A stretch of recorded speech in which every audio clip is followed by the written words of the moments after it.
completely switch off the electrolyzer cell to do a polarization curve. So we always remain at a potential where at least a current density is running. Okay. I don't know if have I covered all the questions in the chat.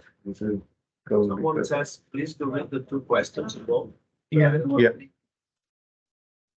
Okay.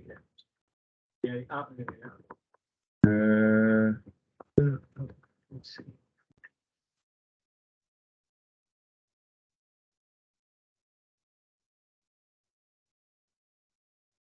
Okay, what happens to anode layer iridium oxide at low currents, 0.3 amps? You put it as a stressor. Yeah, I think strictly speaking, it's more that indeed you going to actually low current density, so crossing the reversible cell potential, and then you get more in a reduction phenomenon. So strictly speaking, 0.3 amps per square centimeter is not a stressor as such. Yeah, and it's more the potential cycling. So yeah, maybe I should have added that in the slide. Do you think when you stop the aging for IVN? Okay, I think I had that question. I answered that question. Yeah.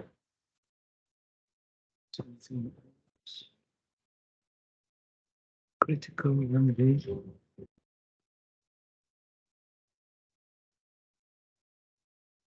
Oh yeah, more critical than the membrane for AEML. Would you say the effort should more devoted to electrodes than membranes? That depends. Of course, we have the scarcity of iridium, but we also have the PFAS regulations, so fluorine-free membranes. So I think it's going to be also an important topic where we should really look into this fluorine-free membranes. At the moment, yeah, unfortunately, the fluorine Nafion membranes have not seen as far as I know, the substitute. But it will be important. Okay. JU colleague. We've covered. Okay, thank you.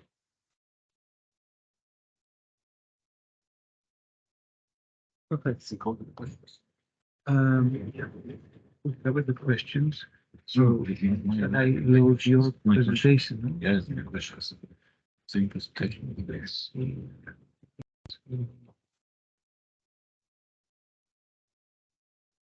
So to just continue the discussions, I have prepared some questions. It would be nice to collect some answers if we can answer them. May not be able to answer all, but I hope.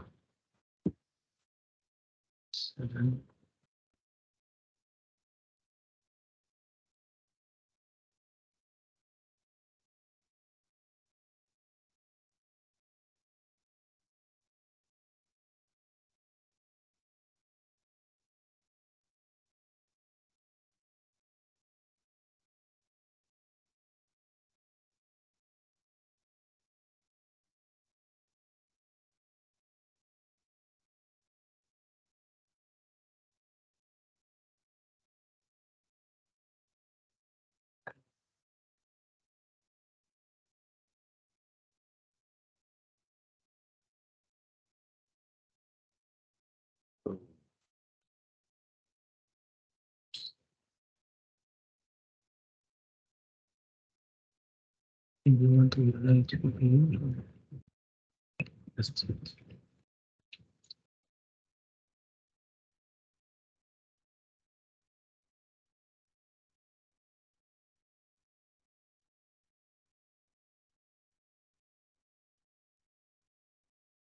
So there are 2 slides with questions.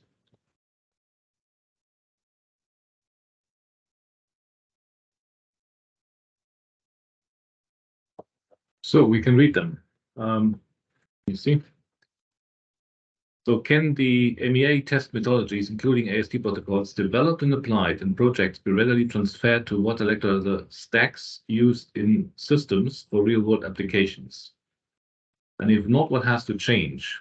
Why and how? realistic are accurate in assessment of stack performance lifetime degradation. Any of one answer? Yes, please. I'm not sure if you are referring to a full stack or a short stack, because of course, if we are referring to a full stack, we would prefer to avoid applying some accelerated stress test because of course matter of cost and etc. etc. But for a short stack that can reproduce the characteristics of a full stack, in my opinion, this is always possible. I had experience, especially in the field of fuel cells, where I was a collaborator with the Novera fuel cells, and we applied some electrochemical diagnostics to, let's say, automotive stacks of 2 stacks, in total 80 kilowatts, something like that. And we were able, using steeply voltammetry, that is, very complicated in principle, but this is still possible, because usually in some of these short stacks, you can really monitor the cell potential, and you can use the same things to, let's say, make voltage cycling and measuring the current. Of course, the current should pass through the entire stack, the voltage measured at each cell.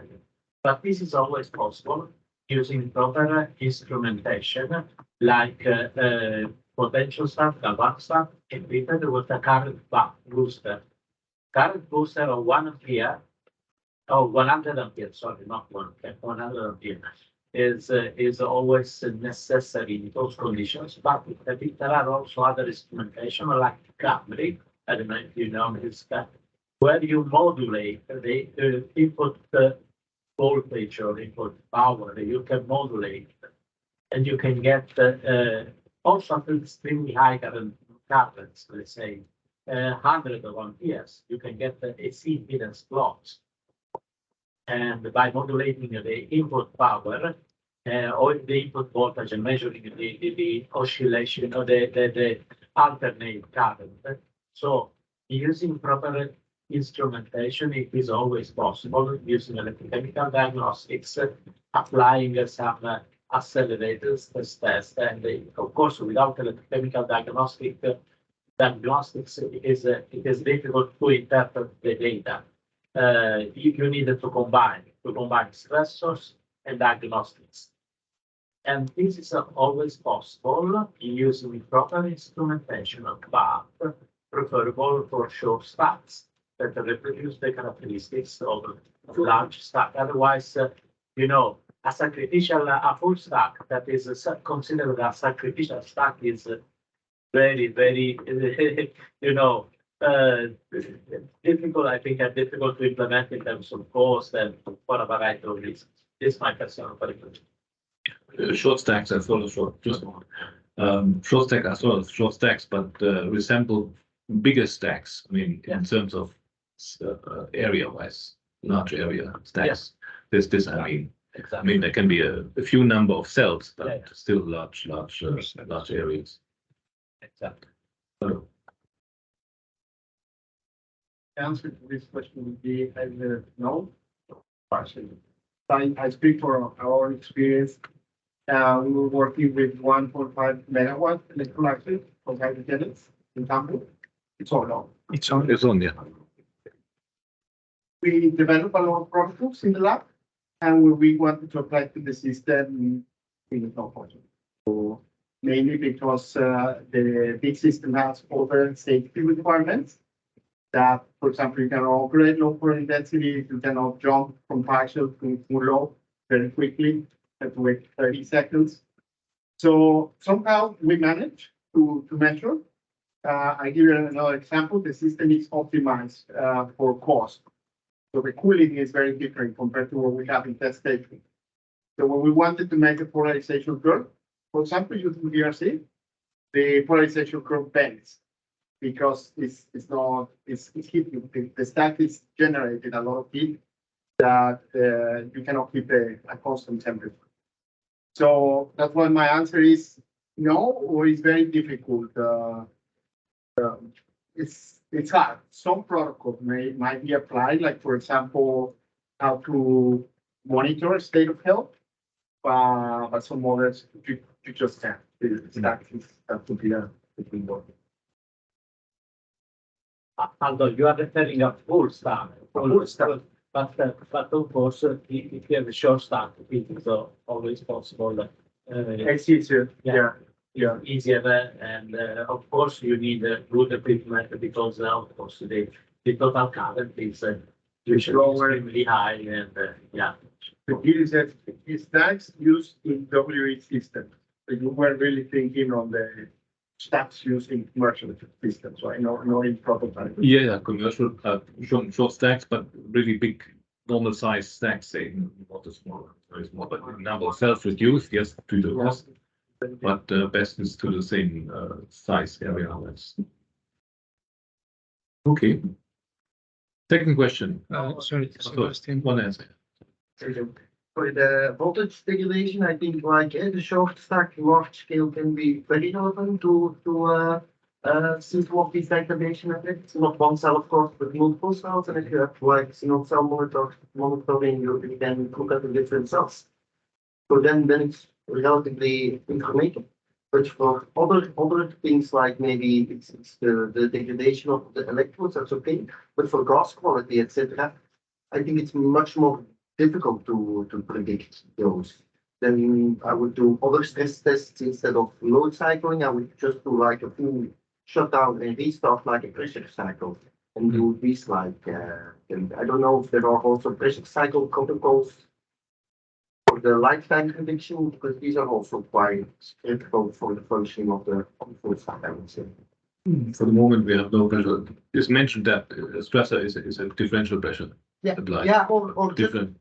from atmospheric to pressurizing the stack, and then it always, when it's at 30 bar, the stack is a bit larger in volume as compared to atmospheric pressure, and dependent on the operating conditions of the customer, this might also be a stressor, that they pressurize and depress the stack. When you have a short stack on large size, say normal size, as the real life is, how many cells you think of minimum you have to simulate a bigger stack That's a in good terms question. of flow and gas and all those things? Now, for the flow, you could if you know your pressure drop across the stack, you could maybe make a short stack and adjust the flow to simulate this flow in the stack as well, and then do it on multiple conditions, to the beginning of the stack, the middle of the stack, and the end of the stack. I would, a few 10 or 20 cells, I would guess. Like a few cells might be a bit too little, but of course, if you go too high, then it's way too costly potentially. Okay, thanks. Second question. So is there anything in the chat? Maybe People could actually speak, because now it's quite hard to just speak. okay. So we go to the next question on the actual stresses which will be applied to simulate real operating conditions. So what is now in the protocol, we have, of course, the power cycling. We have the differential pressure. We have ionic concentration in water and higher temperatures. Is there any extra to consider? Maybe just to tell the ionic concentration, so we think of metal cations and also chloride. Yeah, so these are Yeah. very relevant ones. Yeah, yeah. So Anything else to add from that? Metals we have, so sodium, potassium, magnesium, iron, I think cobalt and nickel is there. Chromium is not yet mentioned. No. Is it important? some of our systems, it might be of interest. Okay. And apart from anions, apart from chloride, anything else? Sulfates or something needs to be added? For example, all the metal parts of the BUP, and you use lubricants. And I always wonder what is the effect of these organics eventually in the stack. So normally have an ion. Yeah, but then you have to measure them also. You need to have a standard to measure them when they go in, when they go out, in order to have the difference. Can I add some? It depends, in my opinion, very much which technology we are dealing with. As an example, in thermal electrolysis, the release of fluorides is extremely dangerous, and the amount of fluorides in the circulating water, it is a significant stressor for the system, because the corrosion of the pipelines in the balance of plant that is essentially not made of titanium but made of steel, can bring into the system a large number of ions that usually are blocked by the ion exchange resin cartridge, but up to a certain limit, of course. And of course, this will deteriorate the resin anyhow.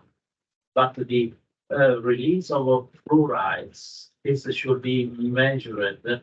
And the fact that because this is we have discussed the membrane thinning, we have discussed the instability of ionomers in the electrodes in the TEM field. This is the aspect that I would like to include as a stressor among those that we have correctly mentioned, and also the current density. The current density is a stressor. If you go to very high current densities, while keeping the cutoff voltage, because as mentioned, there is no need to exceed a certain voltage window, but the current density means increase of reaction rate.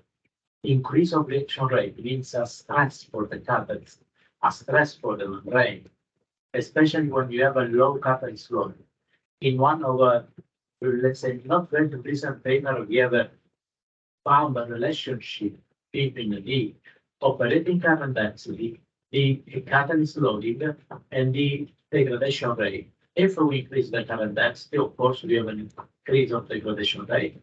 If we decrease the catalyst loading, we have an increase of degradation rate. And these two, let's say, parameters have an effect on the operating turnover frequency. So, how many, let's say, reactions can be sustained in a, let's say, fixed amount of time by the catalytic side. So, and if the system is pushing to operate by galvanostatic operation at extremely high reaction rate, what kind of structural changes occur in the catalytic layer or in the membrane? Let's say thinning, change of oxidation state, dissolution, while keeping the potential window in a useful range, while without exceeding the cutoff voltage. So, current density, in my opinion, is also another aspect to consider. Yeah, with the current density, I mean, galvanostatic operation already, and I thought for the power cycle it's included as a galvanostatic operation. And it has some certain high current densities as well included. Fluoride concentration at the outlet is already included in the protocols, but it would be new to add deliberately adding fluoride at the inlet of the stack. Yeah. When for recirculation, for example, if not everything gets up. Fluoride emission rate that can be measured by specific electrodes. It's like the pH, like those we use for to measure pH. Yeah. There's some specific electrode that is sensing the fluoride concentration, so one can estimate the fluoride emission rate. But to add it deliberately at the inlet of the stack would mean that not every fluoride can be taken out from the balance of plant. No, this should be at the outlet. Yeah, this is already measured. It's already included in protocols. So it should include at the inlet as well. It depends. It depends. If, of course, there is the ion exchange resin cartridge that in principle should block all these ions in them. But of course, if there is a mass effect and the resin is not operating correctly, there could be an increase. Of course, conductivity measurements of the solution of the, let's say, of the water in them the inlet, they can also give an indication. Yeah. But conductivity measurement means everything. It could be in metallic cations, it could be fluoride anions. So, Yeah. Very so. You want to? no, already. I think when it's transfer is not included in the document and was recently discussed at the IANE, the IATA study, is a mechanical stressor. So what happened with dynamic changes in pressure? What is the effect of the contact resistance, for example? And I have heard also more and more interest from the industry about that.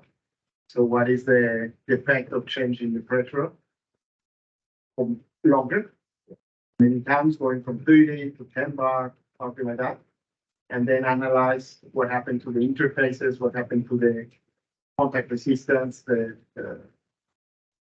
mean, and like the output pressure cycling that one. for example, Yeah. you know, like in between 10 and 30 bars. Yeah, exactly. I see what's happened with the PTL, with the contact, Absolutely. especially the cathode size for 10, like there is hydrogen enrichment of to happen. Yeah. I think for the lifetime studies, that's And absolutely. that's not very common. That's what most people think about the current density, temperature, but the mechanical stressor is, I think, to be at the. So say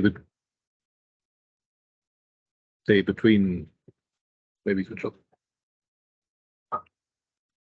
So say between atmospheric and 30 bar, so or 10 bar, whatever. Yeah, maybe not atmospheric, because of safety reasons. Okay. For example, we have the naphtha module operate between 60 and 100%.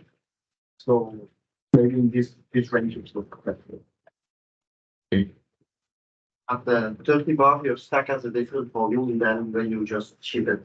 Adjust this expansion by operating at 30 bar of the entire stack. That's things that can give issues, and that's what you will investigate with these special cycles. I think of certain materials, etc. But then you must also introduce some kind of safety measures in order to not That- experience something That's always during capable. testing. Then, but typically we do that with shutdowns and basically shutting down the entire system. And then there are purging steps in between to keep everything in the safe mode. Okay. But potentially this could also be done offline. Not per se at this time, but just specializing details. Yeah, but if you want to keep the same time, because combined temperature can be Yeah. combined with temperature, Then you, with flow and so on and so yeah, on. then you Yeah, need to do then it. you C2. Okay. So next slide.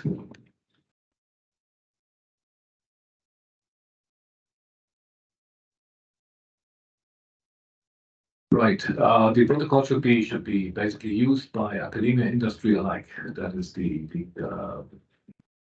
say the goal. The report we write should be useful for both communities. And as far as possible, system independent, which will probably be difficult. Is there any specific to consider? The industry wants to see, but academia is not interested in vice versa.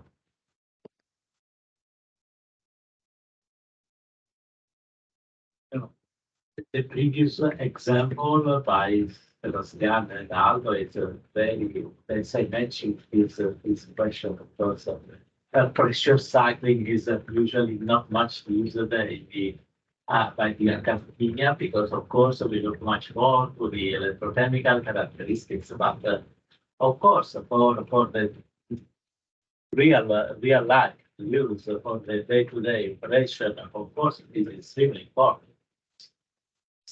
I would put this just, let's say, as a priority in this context. So it is exactly mentioned this question.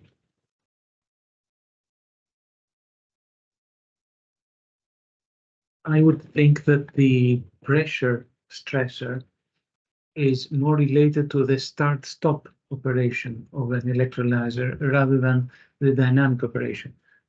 dynamic operator, once you start operating, I guess you go to the designed operation of 30 bar and you keep it there. And in case you have to shut down, then you're going maybe try and keep it at hot standby. Maybe this is also under pressure, and then you shut down nitrogen. Okay, pressure drops. Maybe it's in that group. And I always think that it's great to have all these stressors for the stack, but eventually at the system level, it's all the power electronics, the balance of plant that also come into play when you're looking at an actual electrolyzer that will need to also operate. So I think that will eventually make your life even more difficult. So the next question is probably also interesting. Oh, sorry. Yeah, maybe a short point to the question. First off, thanks for the presentations today. As we have seen in Elogen's presentation, what I liked there very much was to see the hydrogen and oxygen concentration radio.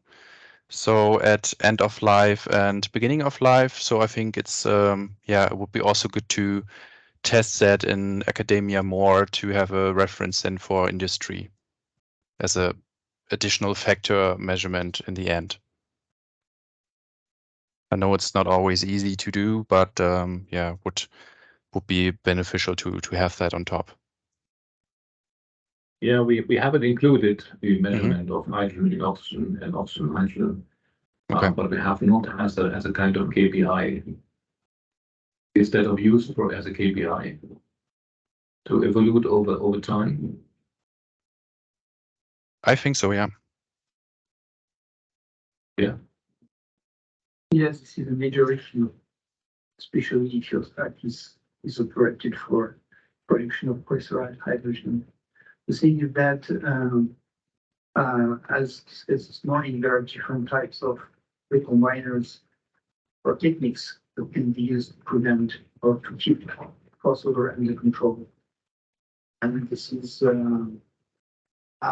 secret know-how to some extent, even if a lot of things have been described in the literature. And therefore, if you keep the proper measurement is a tricky thing, by the way. But if you keep it, the hydrogen contact with the oxygen from the capillary is finest, and then you can compare different solutions. So you would over time you would like to see the gas evolution. Yes, the problem is where does the problem come from to discriminate between the activity of recombiner versus the property of the memory.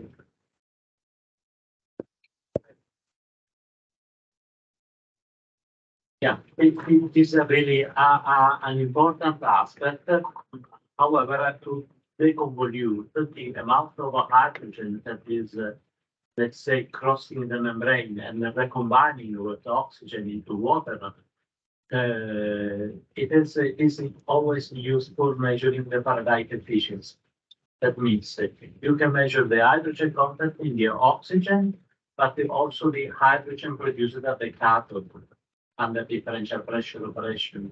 And if you combine the two values, the Faraday efficiency, that means the hydrogen that you can get at the cathode and hydrogen that you can detect at the anode in terms of concentration, you can really, let's say, get some insights into the amount of hydrogen that you have lost and that you don't see in the anode because it's recombining with oxygen into the water, forming water. So this is an approach that will help in that regard.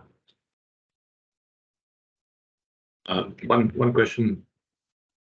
We have now written that after a certain interval, that takes a polarization curve measurement and impedance measurement in order to determine the SKPIs, voltage deviation, power deviation, and so on. If I add now also measurements of hydrogen and oxygen, hydrogen, that will prolong the measurement time. Does that influence the degradation of the stack as well? When you do intermittent determination of certain parameters? And you can also use a sensor, just a sensor, that online sensor. Of course, the sensitivity is not as good as a micro CC, a micro gas chromatograph, but you can use online sensor. You have different type of sensors, and also gravimetry sensors that are really, let's say, giving a rapid information without affecting the measurements itself, of course. And of course, using flow meters, you can measure the after the purification system. You can measure it because hydrogen must be purified. Otherwise, you measure hydrogen plus water vapor. You get different numbers. You know, after purification, you can exactly measure the amount of hydrogen produced. So, amount of hydrogen produced is an information that will influence the Faraday efficiency that we have. And the sensor, the hydrogen sensor, the anode can provide an indication that is important in terms of safety, because it is matter of safety, you know, because if you are approaching the flammability limit, because as an example, you have a pinhole formation, your membrane, and you don't see very much, no dramatic difference in the electrochemical behavior, but you see a large increase of hydrogen content in oxygen. Of course, that is an indication that you are approaching the flammability limit, and of course, you are closer to let's say, a critical event. So, and this will not affect these detection systems. Cannot do not affect essentially the analysis of the stack behavior with that. I think that this gas purity measurement for any stack which is under test is an essential safety feature anyway. We need to shut it down at 2 volume perceptively. So we can assume that there is the sensor anyway, and we should take a look at the data it produces. Throughout the testing, as Antonino says, it's well, we can look at it, we see if it's increasing. However, if we want an exact measurement, as you mentioned in the characterization procedure, holding it, for example, at a low current density to have a comparable crossover measurement every time, this, I think, can affect the overall degradation, but just as well, all this polarization curves in between, they can affect the degradation. I have not seen any report yet which really goes into detail about that. We cannot avoid it. We need to take a look on time. So it should be done in parallel to the polarization curve measurement, essentially. That's what was suggested for the impedance, to do it at the same time. Just a bit of careful when you make the average, because you have AC contributions. It depends a lot on the layout of the sensor, where it is in the test station. If it needs a lot of time, if it fluctuates or not. Yep.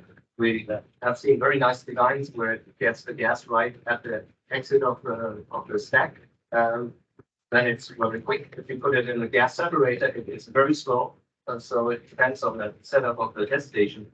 And as pointed out before, the test station is also limiting the tests that we can apply to the stack. So as others said, maybe we cannot test the electrolyzer with an AST, but we need a special balance of plant to test the stack. Basically, an over-engineered balance of plant to really know much about the stack. Okay. Next question. Very interesting question. If we now write down AST protocols, what about, are they fit for the future? That's basically the question that's behind here. So we should assume that we use less and less critical raw materials, less and less BGM, reduce it or avoid it overall, including iridium, if possible, in the future. And we get rid of all fast-containing materials. The question is then, does it affect the setup of protocol? Of course, we don't, if we have no fuss anymore, we don't have to measure the fluoride release rate anymore, fine. Anything else? Yeah, it's another aspect that I would like to consider. Imagine in the future that the cost of renewable electricity becomes very low, even negative. That could be an extreme case, but not unusual. So in that case, we may extend the cutoff voltage. You know, at the moment, all these protocols and procedures use some cutoff voltage of 2.2 volts because the voltage efficiency is something like 67 at that point. And but this is strictly related to the fact that we need extremely efficient systems at the moment because the cost of renewable electricity is so high. But in the case of negative cost of electricity, because we need to avoid congestion of the electricity grid, that means also operational under conditions that are not so efficient to be also resolved. So probably this scenario may change in the future, and we need to readapt at least the cutoff voltage in the future. This could be a consideration, of course, in that regard. So if we have intermittently, we allow a higher cutoff voltage, say from 2 volt, 2.5 to 3 or 4 volt, because we have corrosion could become important Okay. at the 3 volts. Of course, I'm not saying instead of 2.2, 2.4, but not 3 for sure. Okay. Because any at the moment any material can of course undergo to corrosion phenomena. It rise to corrosion phenomena at very high voltage. But let's say extending a little bit the actual cutoff voltage in the case of low cost of renewable electricity could be also another option to consider.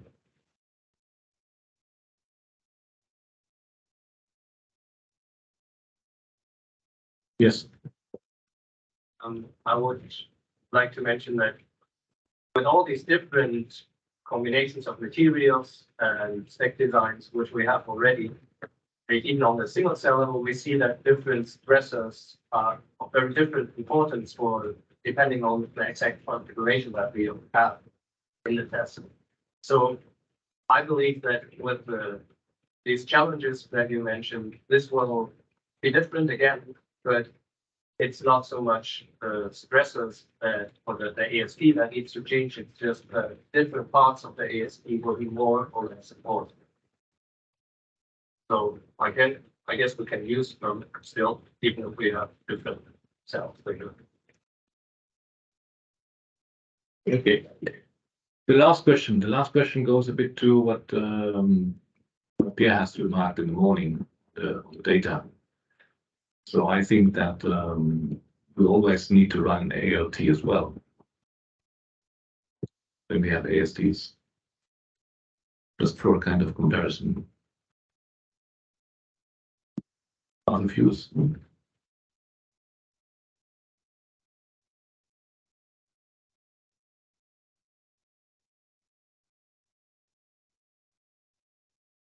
Everybody agrees? I mean, just a general comment regarding business. Of course, the stack should remain as young as possible, So there is no interest to introduce ASTs trying to see what happens. On the contrary, it is better to have to try to smooth out all the factors that can contribute to its degradation. This is the first point. And the second point is that, in fact, we need to qualify stacks for different types of application. Most of the time, the application is driven by the input power, and therefore the type of power profile which is used is the main stressor. And that means that this is really business oriented. And it's different. It's difficult to factorize the things. You can have, I mean, even if we speak about photovoltaics or wind turbines, that can be quite different. And this is also very process sensitive. So therefore, it's a bit difficult. From the business viewpoint, there is no need to make ASTs. We just take real situations and we try to demonstrate that by using this type of incoming power profile, yes, there is no sharp degradation, which is a bit tricky because, of course, if we sell a stack by saying that this is for 80 kilo hours, what can we do? We can say, okay, we made test at 10%, which is 1 full year of operation, and then we demonstrate that there is no significant change, or by extrapolation that we don't reach the cutting voltage before these 80 kilo hours of operation. This is the only thing to convey. And then it's like a car. I mean, if you purchase a brand new car, the rate at which it will age will depend on the way the driver is using it.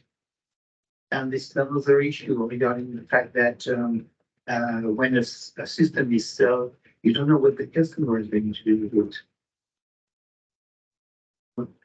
And therefore, if we put all these things together, for us, ALT, I mean, this was the first time I hear this acronym, one more acronym.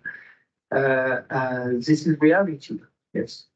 And there is no need for ASTs on large, commercial systems. Because even if you produce data with in AST condition, the customer doesn't care. Right? If you purchase a car and then you say, okay, look, my car, you can put the second gear and you can push it as much as you want on the highway, you will see it will not crash. Well, very interesting. But this is not what I plan to do with it. I want to use it in real conditions. So that's why it's tricky to find something useful for this development. Pierre, how about if someone comes with a new CCM with very low loading of iridium or stainless steel component? How are you gonna put them in your commercial side? You need to do tests. Yeah, so there are qualification steps, which takes time. So the best thing to do is to have main business and then to have time in parallel to qualify it. So that's a matter of investing how many parallel qualification test benches do you have. You don't try to stress this new component. Yeah, but this is R&D. Okay. This is not business. This is R&D. So that means that yes, component qualification is not many business conditions. Yes.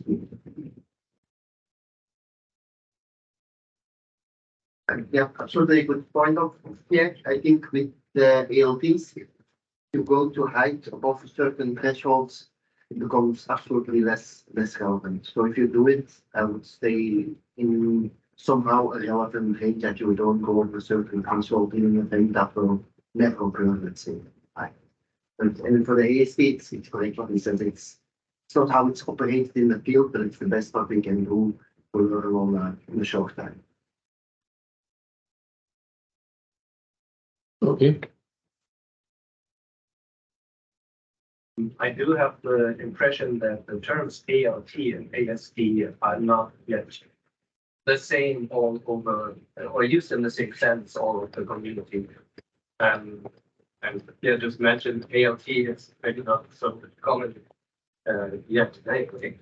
So we really need to make sure that we're on the same page when we talk about this. Consider how we call it.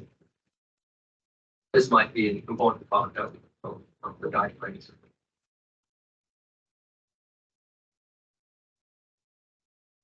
Okay. So I have sent out the report on the 8th of September, gave the deadline of the second week of October. So just a reminder, please, if you have comments, please write to me. Use the comment sheet in the email I sent out, which makes it easier for me to incorporate the comment to improve the report. And any feedback is very much welcome. Thanks for participation.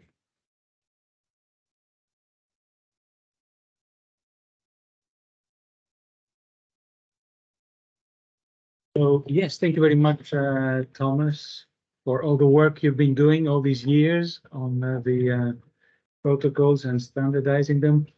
And I would like to thank also the three projects for their excellent collaboration, for being so open, for being so enthusiastic. For those who are at home, it was a pleasure to see people during the lunch break speak so enthusiastically about membranes and MEAs and openly exchange information like we did during the discussion. So it has been a pleasure for me to follow your projects, and we fully appreciate at the JU this collaboration, and it's a good model to try to replicate for other topics as well. We will be inviting the three projects to give brief presentations like pitches in the coming PRD, middle of November. And like I said, we are now in the final report submission stage, wrapping up the projects, but we hope you will keep on reporting, following the long-term testing in the trust database also in 2025. With this, I would like to thank you all once more and wish you a safe journey back. Thank you all also online for following the event throughout the day, and sorry for all the little mishaps. But now I feel I have the